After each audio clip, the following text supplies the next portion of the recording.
تو شاید انہوں نے وہ آیت پڑھ کے، یا خود قرآن مجید کے اندر یہ بات ہے کہ کل نفس ذائقۃ الموت، کہ ہر نفس کو موت کا ذائقہ چکھنا ہے. صحیح. حالانکہ یہ نظریہ بھی ٹھیک نہیں ہے. آپ نے مائکرو بایولوجی میں پی ایچ ڈی کیا ہے، امیبا کو موت نہیں آتی، آپ کو پتا. وہ جیسے ہی اس کی زندگی کمپلیٹ ہوتی ہے تو وہ دو میں تقسیم ہو جاتا ہے، اور وہ جو دو نئے ہوتے ہیں وہ نئی مخلوق ہوتی ہے. تو بہرحال شاید ان کی یہ مغالطوں میں گرے ہوئے لوگ ہیں. صحیح. پھر وہ کہتے ہیں چونکہ ایک ہی اکنوم موت پر فتح حاصل کر سکا ہے تو پھر دو وجوہات کی بنا پر ممتاز اور مختلف ہے، یعنی تجسیم اور موت. کیا ایسا ہی ہے؟ ایک تو بات میں نے پہلے بتا دیا، اکانومک ٹرینٹی، اگر ان کی سمجھ میں آ گئی ہو، اگرچہ یہ مشکل اصطلاح ہے، تو پھر شاید ان کے سوال کا وہیں پہ جواب مل گیا. دوبارہ بتا دیتا ہوں کہ کچھ رول ایچ شخصیت کے ساتھ منسلک ہیں. ٹھیک ہے. اچھا، ایک اور بات میں رول کے حوالے سے یہ بتا دوں کہ بیٹا ایسی پرسنالٹی یا ایسا اکنوم ہے کہ یہ لوگوں کو نظر آئے. صحیح. ٹھیک ہے نا جی. روبرو بات بھی کی جب انہوں نے کہا کہ ہم باپ کو دیکھنا چاہتے ہیں. شاگردوں نے تو مسیح نے کہا میں اتنی دیر سے تمہارے ساتھ ہوں، کیا تم نے مجھے نہیں دیکھا؟ لیکن باپ شاید لوگوں کو اس طریقے سے گھل مل کے اس طرح نہیں. اچھا، پھر تو بلکہ میں تو اس سے بھی ایک قدم آگے جاؤں گا کہ یہ رول اسپیسیفک تھا تینوں شخصیات کے اندر، جو میں نے پہلے سوال کے جواب میں آپ کو بتا دیا. اب ایک قدم اور آگے میں جانا چاہتا ہوں کہ مشن کے حوالے سے باپ بیٹا رول کو کے جو اسپیسیفک رول تھے انہوں نے اپنے اپنے رول ادا کر دیے. And these roles were very specific to distinct personalities. اچھا، اب آ جائیں کہ مشن کے حوالے سے بھی اب ایک رول، ایک کام جو آدھا تھا وہ باپ بیٹے رول کو اس نے کیا، اور باقی کا کام اب تبلیغ کا کام کلیسیا کے ذمے. ہم ان کو دو اصطلاحات سے ظاہر کرتے ہیں کہ مشیو ڈیئی، کہ خدا کا مشن، خدا کا رول کیا تھا، باپ بیٹے رول کو اس کا رول کیا تھا، اور مشیو ایکلیزی، کلیسیا کا رول اس میں کیا. اب کلیسیا کا رول یہ ہے کہ انہوں نے اس مشن کو لے کر آگے جانا. صحیح. تو یہ ان کی مس انڈرسٹینڈنگ اور مغالطہ ہی ہے. بہرحال چلو، آپ نے دوسری دفعہ بھی سوال کے اندر وہی بات رکھی ہے تو شاید جو کسر رہ گئی ہو وہ بھی دور ہوگی، سمجھ آ گئی. ٹھیک. پھر وہ کہتے ہیں اگر بیٹے کی شخصیت کامل ہے تو پھر دیگر دو ناقص ہیں، اور اگر دیگر اقوام کامل ہیں تو پھر یہ ناقص ٹھہرا. دیکھیں، خدا نہیں ناقص ہو سکتا. یہ خدا کے ناقص ہونے کا نظریہ یونانی نظریہ، ہم نہیں اس بات کو مانتے. وہ ایک ڈیمی گاڈ کو مانتے تھے. ہمارے یہاں دیکھیں جو عقیدے وضع کیے گئے ہیں وہ بائبل کی آیات سے اخذ کیے گئے، انہوں نے خود نہیں بنائے.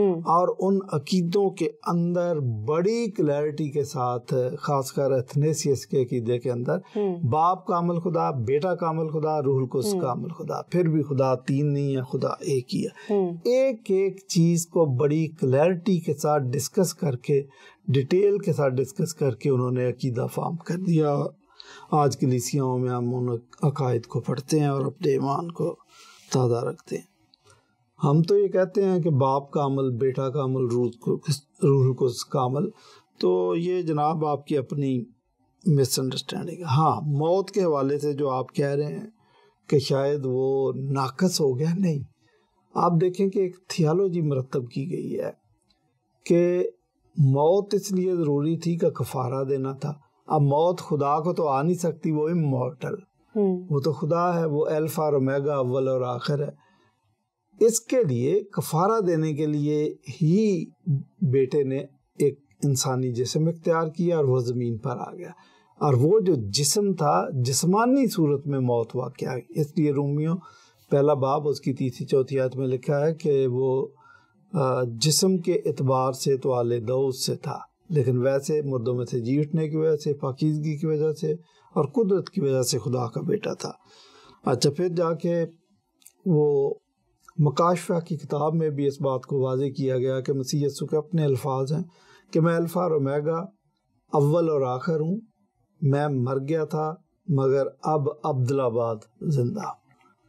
تو یہ ساری باتیں آپ اگر سیکھیں اور سمجھیں اور رول کو ساج اگر آپ کو ٹچ کرے تو اپنے دل کو سخت نہ کریں.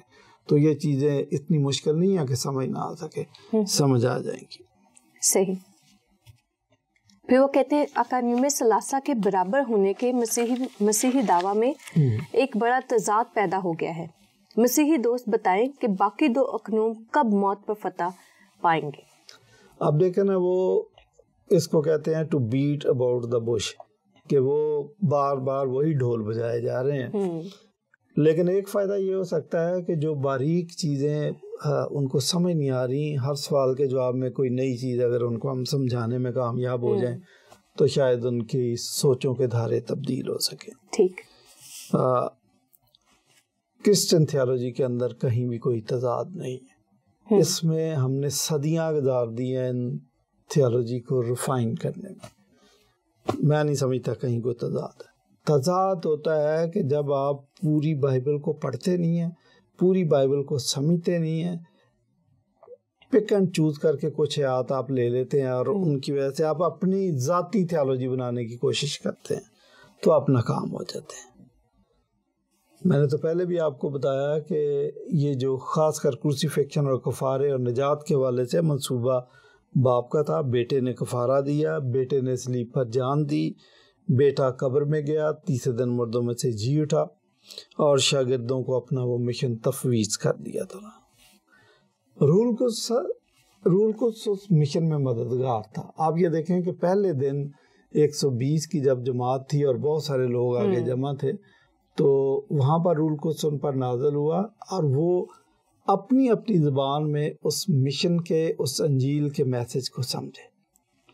تو رول قدس کا یہ کام ہے. اس کے بعد بھی وہ جہاں بھی گئے ہیں رول قدس سے بھرے ہوئے گئے.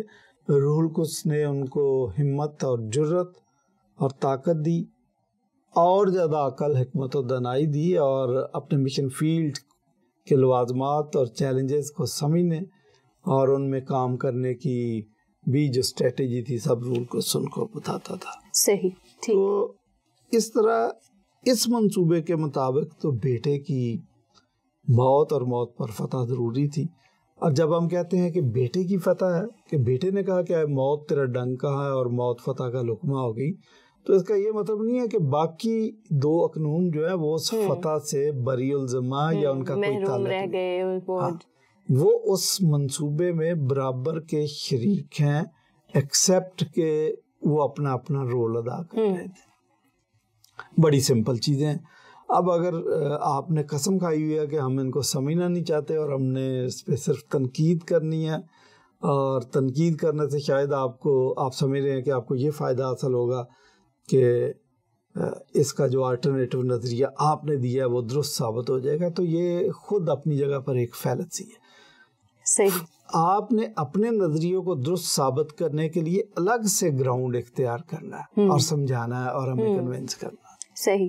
میرا خیال ہے سب سے بڑا مسئلہ جو اس وقت درپیش ہے انہیں، وہ اس بات کا ہے کہ وہ بجائے اس بات کو سمجھنے کے کہ یہ ایک مشن، یہ ایک منصوبہ انسانوں کے لیے تھا، خدا تعالیٰ کا، تاکہ خدا تعالیٰ کے ساتھ انسانوں کا ملاپ ہو سکے، نہ کہ جو 3 اقنوم ہیں ان کا آپس میں کوئی کمپٹیشن چل رہا تھا کہ کس نے پہلے یہ کام کر دیا تو وہ جیت جائے گا، وہ زیادہ جلال پا جائے گا، زیادہ عزت پا جائے گا. کیا خیال ہے؟ ایگزیکٹلی. دیکھیں، ہم انسانی سوچ کے مطابق جب سوچتے ہیں نا تو خدائی سوچ کو سمجھنے کی کوشش نہیں کرتے. بے شک خدا کی سوچ اور انسان کی سوچ اتنی فرق ہے جتنا زمین اور آسمان میں فاصلہ ہے. تو خدا کے بارے میں، باپ بیٹا رول کے بارے میں تو ہمیں کبھی یہ سوچنا بھی نہیں چاہیے کہ ان کی سوچ میں فرق آ سکتا ہے، ان میں تعصب آ سکتا ہے. اور جس طرح شاگرد آپس میں بحث کر رہے تھے کہ ہم میں سے بڑا کون ہے، تو شاید باپ بیٹا رول قدس بھی سوچ رہے ہیں. وہ تینوں ایک دوسرے کو جلال دیتے ہیں، اس لیے ہمیں جلال دیتے ہوئے نظر آتے ہیں. بالکل. آگے وہ کہتے ہیں تجسیم کا نظریہ مشرکانہ ہے اور توحید ایک مغالطہ ہے.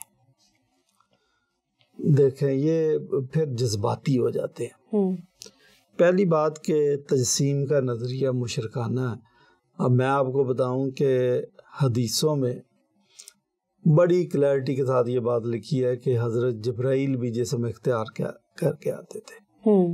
شاید وجیہ قلبی کی شکل میں وہ نظر آئے تھے. تو وہ کیا تھا؟ وہ بھی اسی قسم کا ہی ایک آپ کہہ سکتے ہیں کہ طریقہ کار تھا. تو اتنا جذباتی بیان دینا درست نہیں ہے جب تک آپ سمجھتے نہیں ہیں. دیکھیں عام حالات میں تو ہم یہی سمجھتے ہیں کہ خدا کو ضرورت کیا تھی, وہ تو خدا ہے, وہ تو آسمان پر بیٹھا ہے, وہ تو کائنات کا مالک ہے, وہ تو وہیں سے حکم چلاتا ہے, وہ تو کہے تو ہو جاتا ہے. یہ ساری باتیں ٹھیک ہے, لیکن اگر آپ خدا کی محبت پر, اس کی محبت کی خصوصیت پر غور کریں تو پھر اس نے اس محبت کے ہاتھوں مجبور ہو کر تجسم اختیار کیا تھا. اچھا, تو کرسچن تھیالوجی میں تو کہیں بھی ایسا نہیں ہے کہ یہ تجسم کا نظریہ مشرکانہ ہے. مجھے آپ بتائیں کہ کسی اور تھیالوجی کے اندر, کسی مذہب کی تھیالوجی کے اندر یہ بات لکھی ہو کہ خدا نے تجسم اختیار کیا. یہ واقعہ, یہ خیال آپ کو کہیں ملے گا نہیں. شاید یہ آواگون سے مکس کرتے ہیں. آواگون کا نظریہ ڈیفرنٹ ہے اور وہ ریپیٹڈلی ہوتا رہتا ہے. اچھا, جی, وہ کبھی بھی ہو سکتا ہے اور کئی بار ہو سکتا ہے, لیکن یہ تجسم کا نظریہ ایک ہی دفعہ ہوا تھا. مسیح کی موت ایک دفعہ ہوئی تھی, مسیح کی تجسم کے لیے جو پیدائش ہے وہ ایک ہی دفعہ ہوئی تھی. صحیح. تو یہ ان چیزوں کو مکس کرتے ہیں, یہ مغالطہ نہیں ہے. ہم جس بات کو مانتے ہیں وہ تثلیث فی التوحید اور توحید فی التثلیث. اب تثلیث کو سمجھنے کے لیے ایک کا مطلب اگر آپ کو آ جائے نا تو آپ کی تثلیث کی وہ جو کنفیوژن ہے وہ دور ہو جائے گا. ڈیوڈ بیٹی ایک بہت بڑا اسکالر ہے, اس نے تثلیث کو اس طرح بیان کیا. اچھا, یہ نظریہ بیان دے, مثال دینے سے پہلے میں آپ کو بتاتا چلوں کہ مثال ہوتی ہے. مثال اس لیے دی جاتی ہے کہ آپ کو سمجھ آ جائے. اس کا یہ مطلب نہیں ہے کہ مثال 100% ہی آپ اس کو سمجھیں کہ وہ درست ہوتی ہے. یہ ایک مثال ہوتی. بعد میں آپ کہیں اچھا جی خدا تو پھر سکے ہو گئے, باپ بھی سکہ ہے. نہیں, یہ مثال ہے. اب آپ دیکھیں میرے ہاتھ میں 5 روپے والے 3 سکے ہیں, تو یہ باپ بیٹا رول گز. پہلی بات تو یہ ہم ان کی شفلنگ کریں تو بھی باپ رہتا ہے, بیٹا رہتا ہے, رول گز. یہ مکس نہیں ہوتے, یہ الگ ہے. تو اس طریقے سے اگر آپ دیکھیں تو آپ کو ان کی ڈسٹنکٹ پرسنالٹی نظر آ رہی ہے. لیکن میں آپ کو بتاؤں کہ اگر یہ ڈیوڈ بیٹی کی مثال ہے, اچھا مجھے اچھی لگی اس لیے میں دے رہا ہوں. ابھی آپ دیکھیں تو یہ ایک ہے. اب ہم کہتے ہیں خدا ایک ہے. یہی ایک بڑی خوبصورت مثال ہے جس سے ہمیں سمجھ آ جاتا. صحیح, بڑی خوبصورت مثال آپ نے یہاں ڈیوڈ بیٹی کی کوٹ کی. اس کے لیے ہم آپ کا شکریہ ادا کرتے ہیں. ہوپ فلی ظفر اقبال صاحب کو اور باقی لوگوں کو اس مثال سے ہی کچھ سمجھ آ جائے. خیر, آگے وہ کہتے ہیں کہ اس آیت کا کیا مطلب ہے.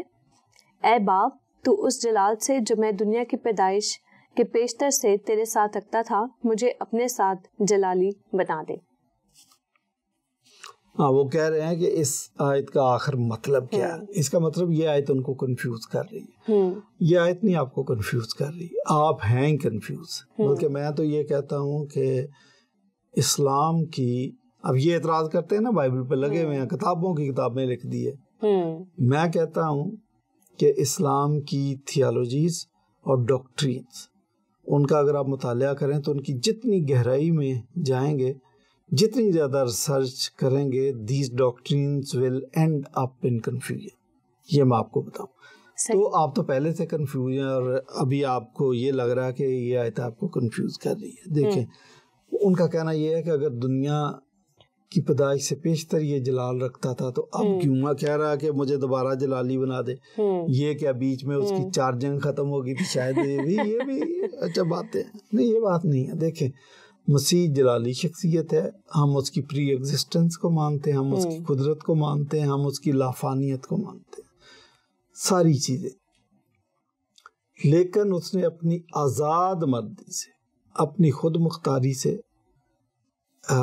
وہ سٹیٹس چھوڑا اور زمین پر آ گیا. فلپیوں کے خط میں بڑا کلیئر ہے کہ اگرچہ وہ خدا کی صورت تھا لیکن اس نے اس الوہیت کو اپنے قبضے میں رکھنے کی چیز نہ سمجھا, مگر اپنے آپ کو پست کر دیا اور موت, بلکہ صلیبی موت گوارا کی.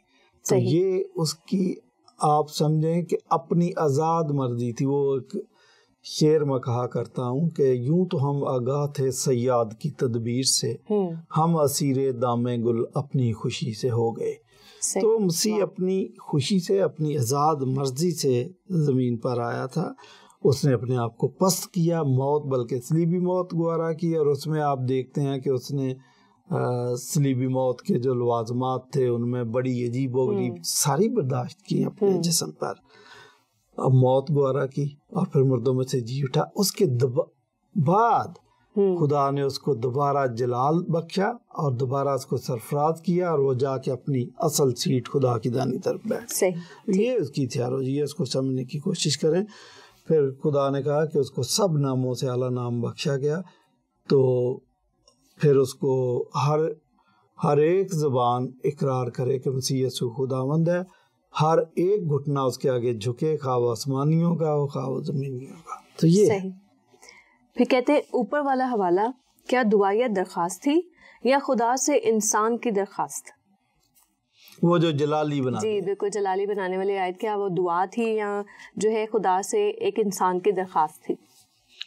اگر میں کہوں کہ خدا سے ایک انسان کی درخواست تھی تو غلط یہ بھی نہیں ہے، لیکن یہ بیان، یہ جواب کافی نہیں ہے، ان کو سمجھ نہیں آئے۔ مسیح یسوع جب دعا کرتے تھے تو اس بات کو سمجھنا چاہیے کہ ان کو دعا کی ضرورت نہیں تھی، لیکن وہ ٹیچ بھی کر رہے تھے، اس کے اسٹوڈنٹ تھے، اس کے 70 اسٹوڈنٹ تھے، پورا کراؤڈ اس کا اسٹوڈنٹ تھا، 12 اسٹوڈنٹ تھے، پر 3 بڑے خاص اسٹوڈنٹ تھے، ان کو مسیح یسوع ٹیچ بھی کر رہے تھے۔ آپ مختلف مقامات پر دیکھیں کہ مسیح یسوع ایک سٹیج سیٹ کر کے کوئی نہ کوئی ان کو لیسن دیتے تھے، اور بعد میں کہہ دیا کہ ابن آدم سبت کا بھی مالک ہے وغیرہ وغیرہ، اور بھی بڑی چیزیں تھی۔ تو یہ جو دعا والی بات ہے، دعا ربانی میں تو بڑا کلیئر مسیح یسوع نے کہا کہ میں آپ کو سکھاتا ہوں کہ اس طرح دعا کیا کرو کہ اے ہمارے باپ سے شروع کر کے انٹیمیسی آپ کو بیان کی ہے کہ دعا کرنی ہے تو جس طرح آپ اپنے باپ سے آزادی کے ساتھ فرینکلی بات کر سکتے ہیں، اسی طرح آپ نے خدا سے بات کرنی۔ طریقہ سمجھایا تھا، ایک میتھڈ سمجھایا تھا۔ لازر کی قبر پر جب یسوع مسیح نے دعا کی تو ایک دعا کرنے سے پہلے اس کا ایک پرولوگ ہے، اگر آپ نے غور کیا، مسیح یسوع نے کہا کہ میں جو تجھ سے دعا کر رہا ہوں مجھے تو پتا ہے کہ تو میری سنتا ہو، لیکن یہ میں اس لیے کر رہا ہوں ان کو سمجھ آئے۔ تو وہ اپنے اسٹوڈنٹس کو سکھاتے بھی تھے۔ آپ دیکھیں باغ گتسمنی میں آخری رات پکڑے جانے سے پہلے اٹھو دعا کرو، تم تھوڑی دیر بھی نہ جاگ سکے، بھائی اپنا سٹیمنا بناؤ، اور پھر جب میں نے چلے جانا تو لوازمات اور چیلنجز فرق ہو گئے، پھر تمہیں میں جب ساتھ تھا تو کوئی مسئلہ نہیں تھا، لیکن دین چیلنجز ول بی ڈفرینٹ۔ تو یہ ساری چیزیں مسیح یسوع سکھا رہے تھے ان کو۔ صحیح۔ تو کہنا کہ جی یہ دعا کر دی تو بڑی قیامت برپا ہوگی، ہے نہیں، آپ اس کو سمجھ نہیں رہے۔ ٹھیک۔ آگے وہ کہتے ہیں دعا کیوں کرتا تھا؟ کیا جلال سے محروم ہو گیا تھا؟ جلال کس نے چھینا تھا؟ وہی سوال ایکچولی وہی ہے جو رگڑ کے نکال رہے سوال۔ نام وہ جلال سے محروم نہیں ہوئے تھے، میں نے آپ کو بتایا کہ اپنی مرضی سے جب انہوں نے تجسم اختیار کیا تو اپنے آپ کو پست کیا، اور یہ ان کی آزاد مرضی، ان کی خود مختاری تھی، ان کی فری ول تھی، جو بھی آپ کہہ لیں۔